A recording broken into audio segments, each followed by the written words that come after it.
Super thrilled to introduce Matt Blumberg, who is, among other things, an incredible entrepreneur who founded Return Path in 1999, which of course, then shortly thereafter, the dot-com bubble burst, 9/11 occurred, and through all those trials and tribulations, grew Return Path to over 100 million in revenue, over 500 employees, and always with a very intentional approach to people and how they built their team. He's now the CEO of a company called Bolster, which works for founders, for high growth entrepreneurs, to support them in building out their teams, their skill sets, diversity across their teams, and making sure that those high growth companies have the people in place that they need to do amazing things. Along the way, he also somehow finds time to write books, and we hope you pick this up, The Startup CEO, which is praised by folks like Fred Wilson from Union Square Ventures, our friend Brad Feld with Foundry Group out of Colorado. He is also partners with our friends in Indianapolis at High Alpha. And so we're just very thrilled to hear about Matt's journey from 1999, starting a company, to now, and how he's managed scaling people across multiple organizations and making a big difference. And we're so appreciative of you being here, Matt. Take it away. Well, thanks, Jackson. And it is a real honor to be asked to talk to this audience. I love speaking with fellow founders and entrepreneurs, and I'm such a huge fan of Endeavor and its mission. So thank you for having me. I wanted to talk today a little bit about sort of how I've thought about scaling a business and how that thinking has evolved over time. Jackson already introduced me, so I won't spend much time on that. And he also introduced Bolster, but just to, again, tell you very quickly, Bolster is a marketplace. It's an on-demand talent network. It connects entrepreneurs and CEOs and founders to experienced executive talent for fractional and advisory and board roles. But let's get to the topic at hand here. So what does scaling then and now mean? So in terms of then and now, it's really interesting to be in a position of being a second-time founder in my 50s when I was a first-time founder in my 20s. And I'm doing things very, very differently with lots of years of sort of learning behind me. I would say all of this has been much more of a journey or an evolution. And most of the learnings came in the first 10 years of Return Path and started applying them in the second 10 and now iterating them again with Bolster. What I wanted to talk about today in terms of scaling was how I think about and how I have thought over the years about scaling a few different elements of the business. Myself as a leader, scaling myself, scaling the leadership team, scaling the culture, scaling the rest of the organization, and scaling the board. And I'm going to try to get through all of those in 17 minutes to save some time for Q&A. So we'll start with how I think about scaling myself as a CEO. And the journey, the evolution, I would say, over the years has gone from being what I would call a student of the craft of being a CEO to appreciating and building support systems to help me scale as a leader. So what does it mean to be a student of the craft? This, for me, is sort of the table stakes of being a CEO, an entrepreneur. You have to care about being a great CEO. You have to study. You have to study what other CEOs do. You have to read books, read articles, read biographies of successful CEOs.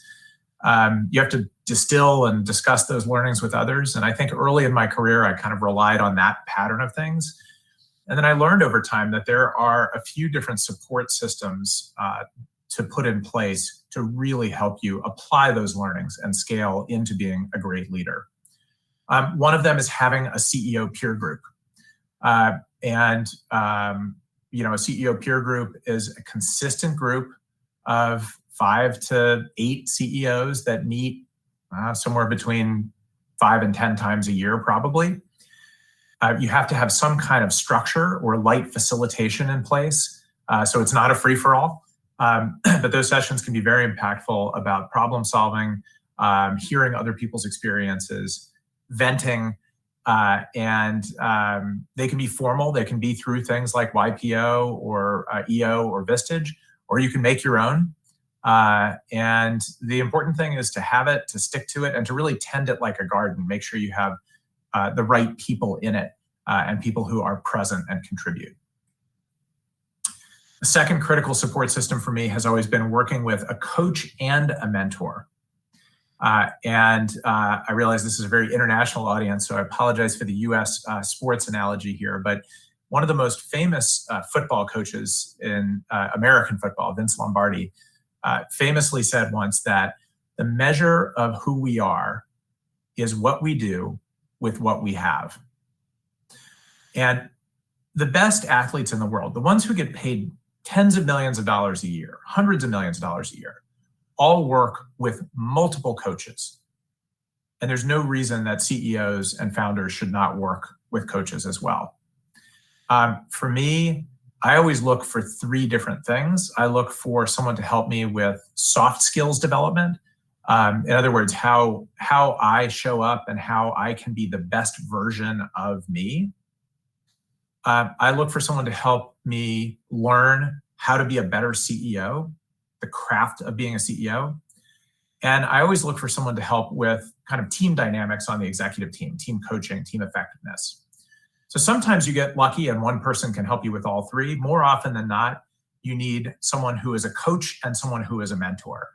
So in this case, you need the Bill Belichick's of the world, right, who is a world-class coach, but you also need to follow the Tom Brady's of the world, who are going to teach you how to be a great quarterback, in this case, or how to be a great CEO. Another critical support system, for those of you who are fans of the Back to the Future movies, I describe working with a great executive assistant as manufacturing time. And manufacturing time is incredibly important because time is your scarcest resource.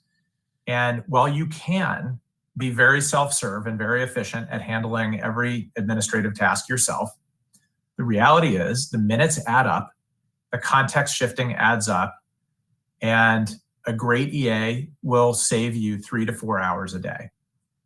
I think the largest percentage raise I've ever given anyone in my life was to my longtime executive assistant when she got back from maternity leave. And I realized over the 4 months or 6 months she was gone, just how valuable she was to me, how much time she created for me every day. Scaling yourself also involves building a great board of directors. We'll talk about that in a couple of minutes. And finally, I always think that scaling yourself as a CEO involves what I would say, I would call bathing yourself in feedback. Constantly be asking people for feedback, accept the feedback gracefully, not defensively, internalize it, act on it, and ask for it again. Let's move on now to scaling the leadership team. So what I would say about scaling the leadership team is 2 things that I've learned. One, not everyone is designed to scale infinitely. So everyone just has to recognize that at the beginning of the business's life. Not everyone on that leadership team is going to scale infinitely. However, everyone can scale further than you think or further than they think if they work at it intentionally. And it sort of gets back to some of those same points of scaling yourself. If you work with a coach, you work with a mentor, you study the craft, you can scale and help people scale a lot further than you think. Also, in terms of scaling the leadership team, I think of it as a sort of virtual circle, a virtual cycle.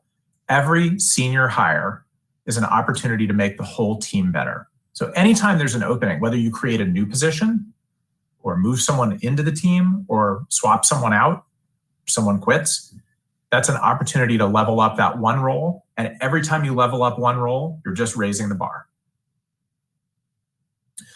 One of the things I've learned over the years, and there are a couple things here where I'll sort of talk about evolution of thinking, is, I probably used to approach the topic of adding senior executives as looking for what I would call the magic bullet hire, right? Who's the person that's going to come in and solve all the world's problems at once?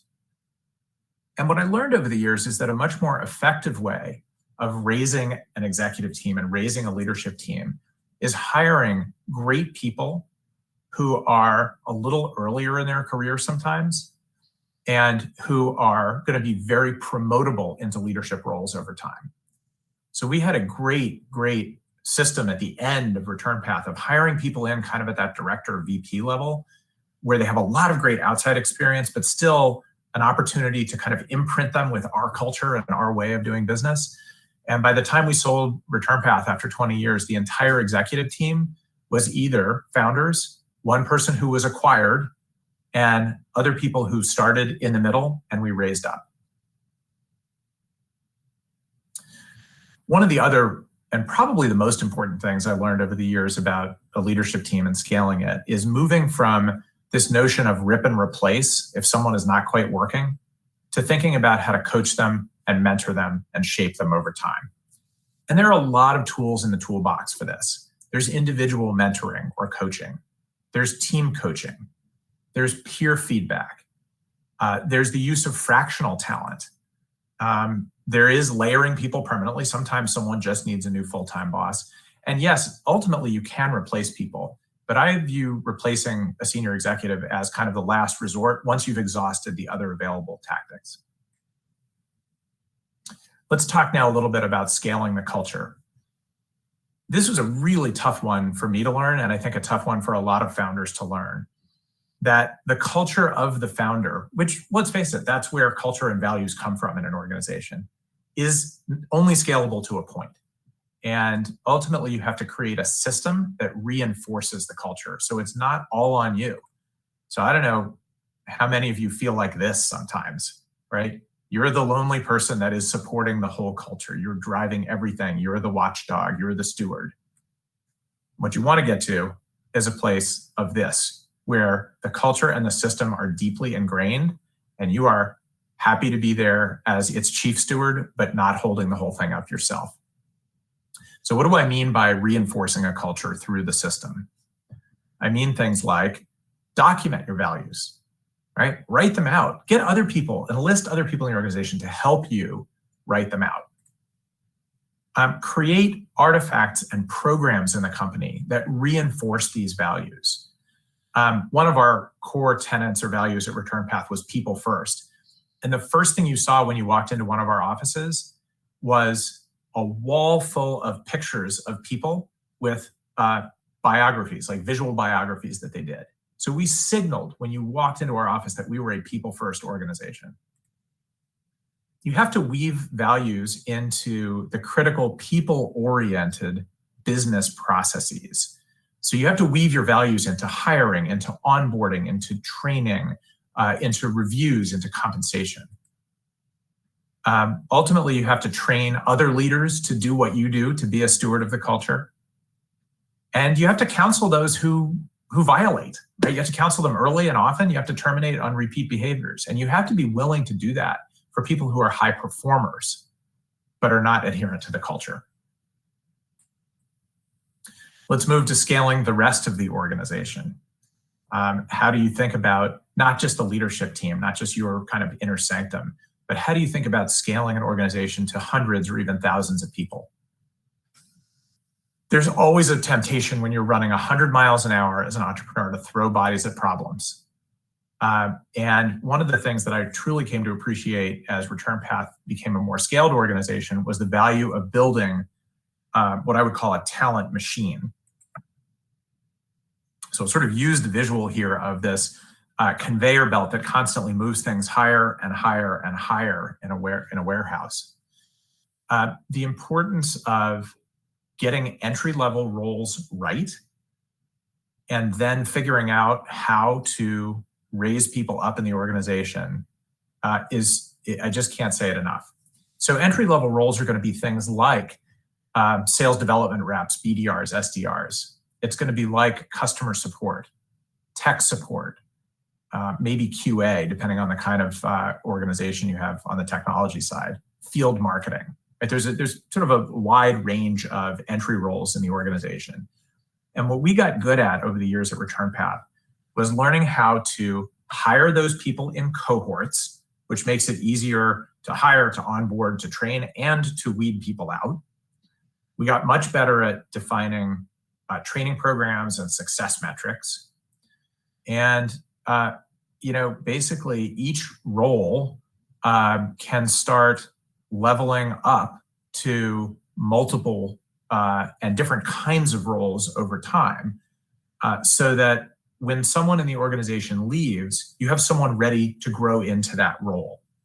The classic example in sales is when you have enterprise sales reps that carry huge quotas, and you just die a little bit inside when one of those reps quits because you feel like quota just walked out the door. But if you've built a talent machine that takes someone in as an SDR doing outbound cold calling, grows them into someone who does inbound calls, grows them into a commercial sales rep handling small accounts, and then mid-market accounts, and then enterprise accounts, you can find yourself in a great position that when a senior sales rep leaves, someone is ready to jump into that territory. One of the other things I learned over the years is the value of thinking about career progression, not just as a ladder, but as a jungle gym. And what I mean by that is, it is not always the case that your next job is the one above your current job, right? Getting promoted to take your boss's job, if that ever becomes open. Right? Careers today are like jungle gyms. You don't have to go up. You can grab a bar over to the side. You can swing around. You can learn something new. The number of times every year that we move people laterally in the organization, from sales to marketing, from marketing to product, from engineering to product, right? You name it. We moved about 10% of the workforce every year laterally. And what that means is you retain talent, right? Your high performers don't get bored when you can't promote them.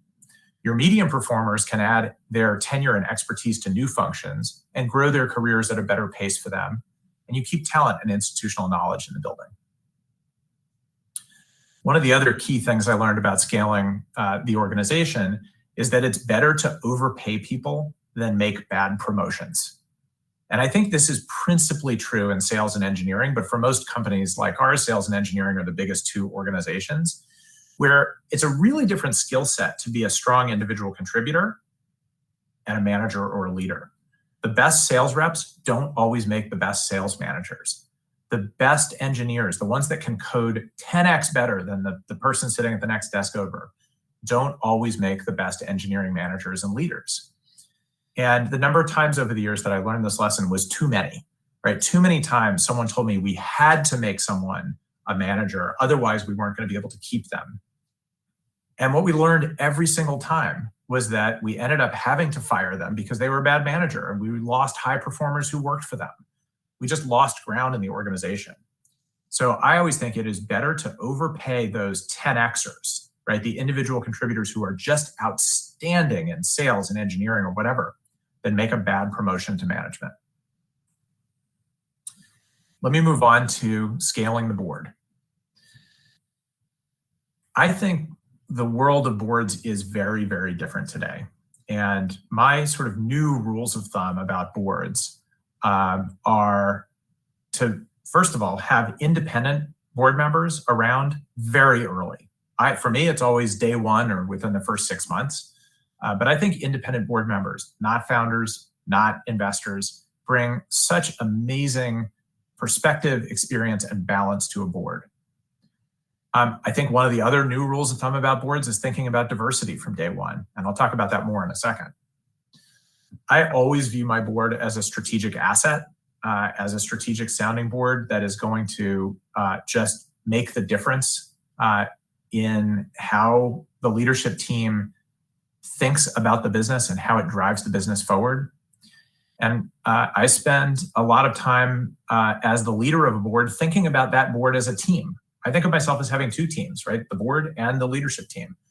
And if you cultivate your board as a team, you can really build an incredible asset for the business there. To get to the point a little bit about diversity, I thought I would share some visuals of what my board looked like at ReturnPath and what it looks like now at Bolster. At ReturnPath, I was the chair. I had my 3 VCs, and I had 3 insanely good independent directors, former CEOs of technology companies in my space who had billion-dollar exits. The former CFO of Oracle, Jeff Epstein, chaired my audit committee. Tremendous, tremendous board.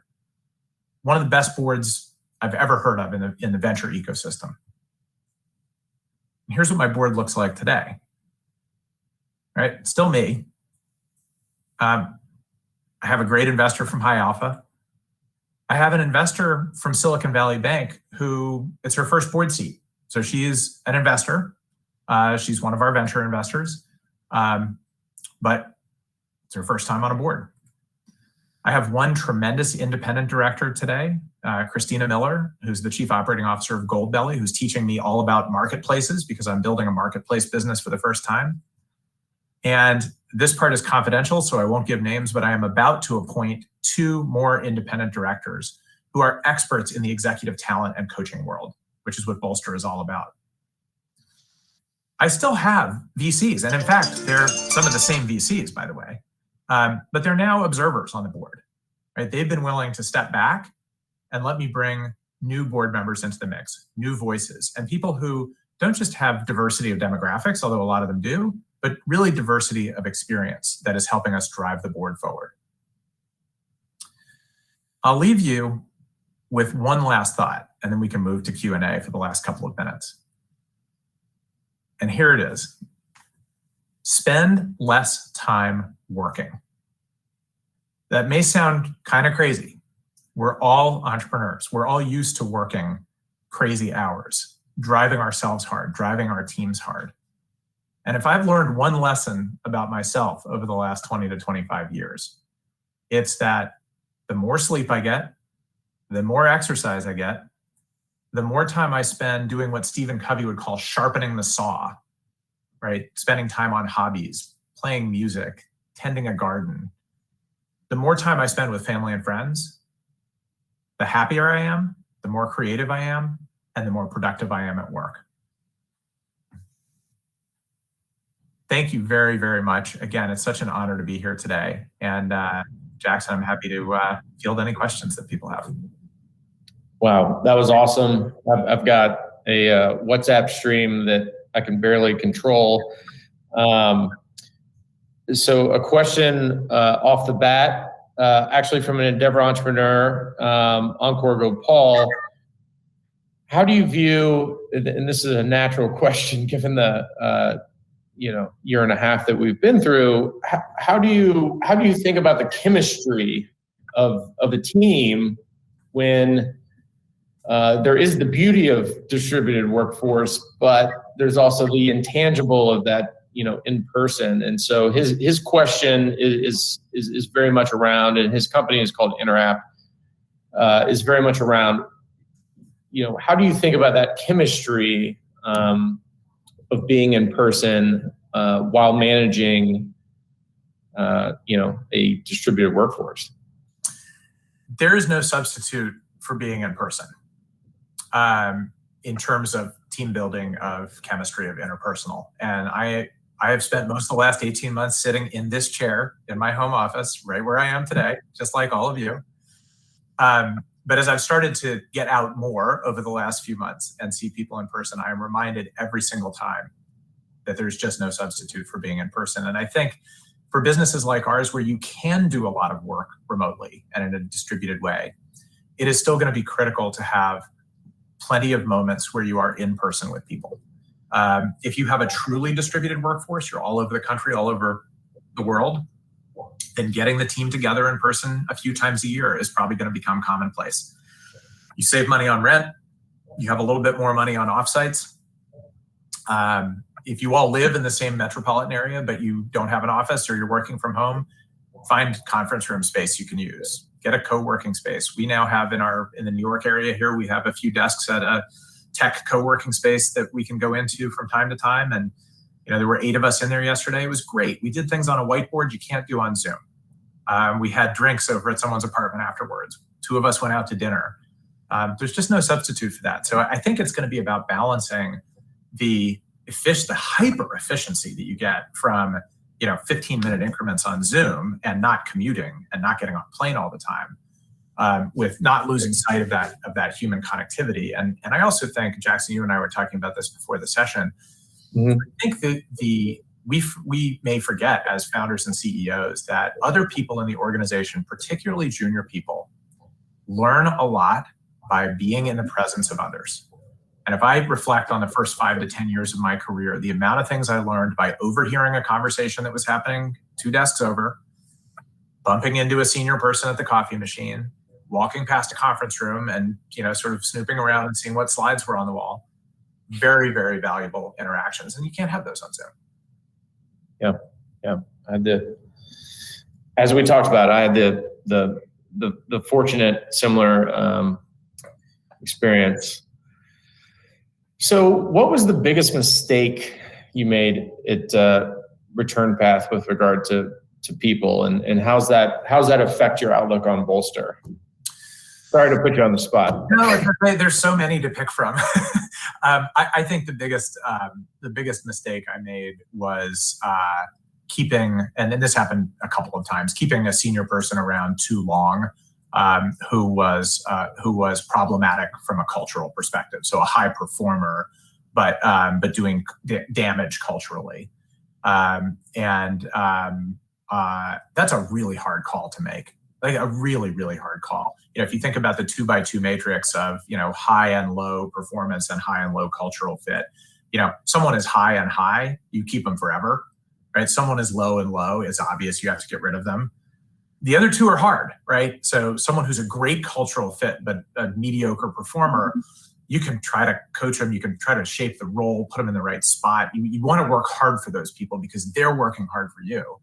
But that 4th box, the one where someone's a high performer but doing damage in the culture, you have to get rid of them.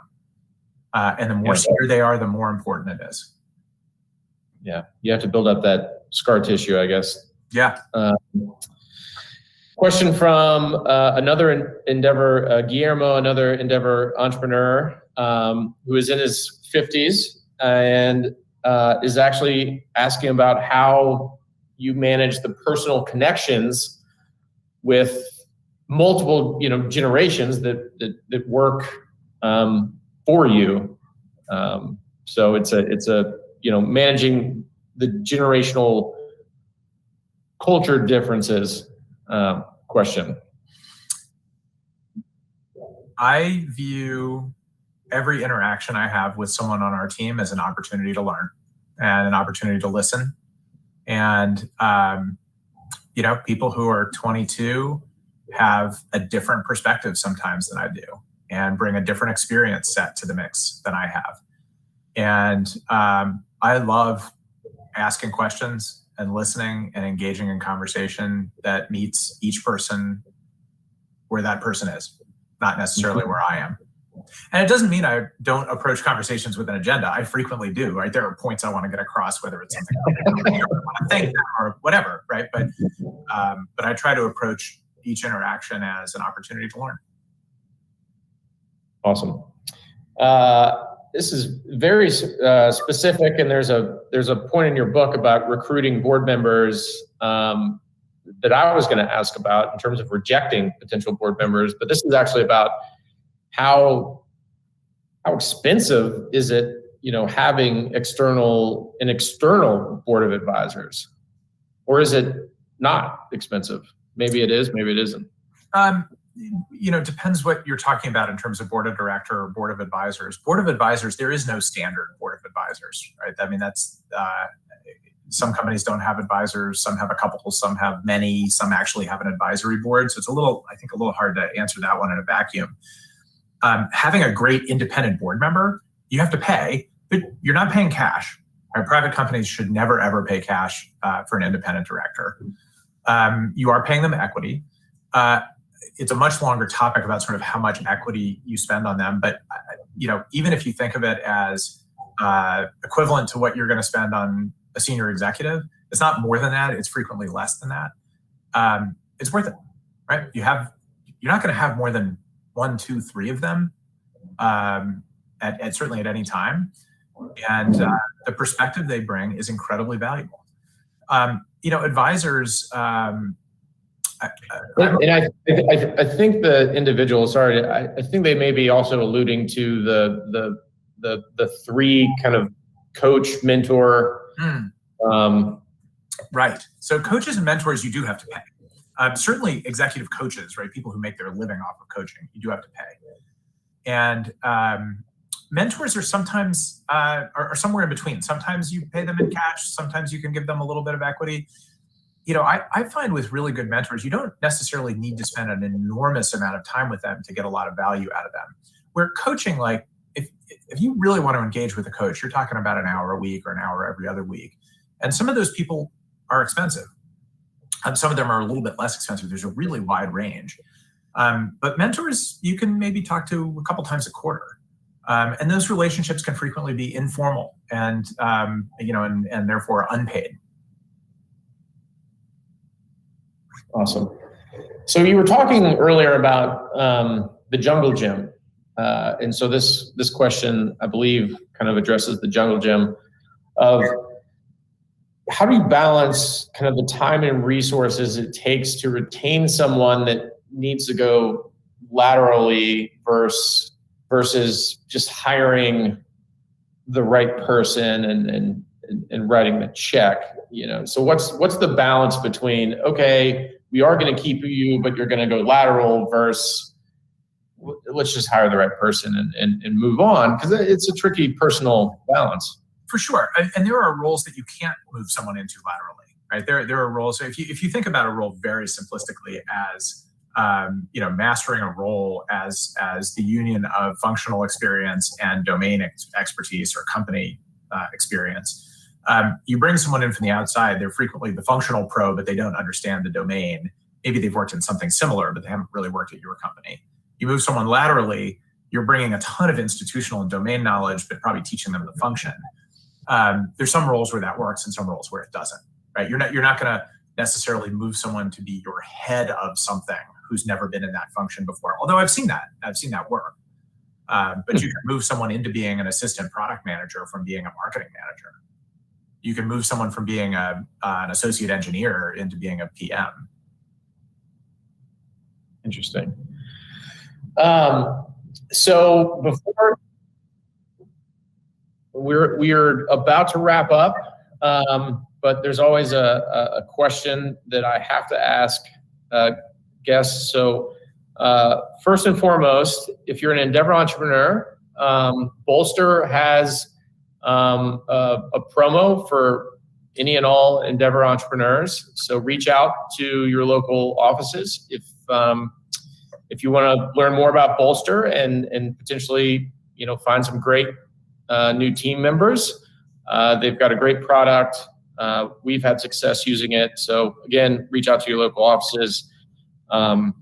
Matt and the team at Bolster have been very kind to us. Final question, Matt. What is a fun fact that someone cannot find on Google about yourself? Let's see, a fun fact. All right, so we can't find on Google. I spend a lot of my free time in the spring and in the fall coaching my son's baseball team. And baseball coach. Yeah, and it's a travel team, so it's like a little bit of a more competitive league that we're in, and it's been the same kids from age, I want to say 8 through now we're playing at 15U, and it's just a blast. I love spending time with the kids. I've loved watching them grow up. We have a great team and a great group of parents, and it is completely, you want to talk about something that completely takes your mind off of work, be in charge of coaching a game. That's awesome. Well, Matt, again, thank you so much for your time, for supporting Endeavor, and all you're doing with Bolster. And we look forward to staying in touch and continuing the conversation. Thanks so much, Jackson. Thanks, Matt.